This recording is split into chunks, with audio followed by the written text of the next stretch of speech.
911 operators of Reddit, what call will you simply never forget? For me, the ones that I can't get rid of aren't even close to being the craziest or most brutal.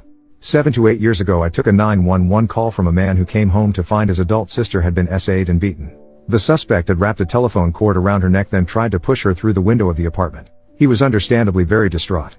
She was still alive and was able to talk to me. She had not been blindfolded and I was certain I could get a description of the person who had done this to her. She answered all of my other questions but absolutely refused to give me any info on the suspect. I later found out that the reason was self-preservation. The person who did it was the brother who called 911 for help. He was so believable it really messed with my head. I also felt horrible that I had continued pressing her for info with the person who hurt her was right there, and that I could have potentially put her in more danger without realizing. Older lady, I want to say maybe early 70s, calls in with a sort of polite urgency in her voice, tells me she thinks she's having a stroke, tells me she has her grandchild at the house with her, asks me to call her daughter to come get the child.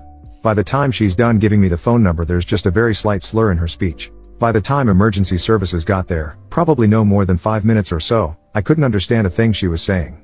Fascinating, disturbing, and profoundly sad hearing someone stroke out on the phone as they're talking to you. During a power outage, I got screamed at by a man who demanded to know why he didn't have power, when a car just drove by with its lights on.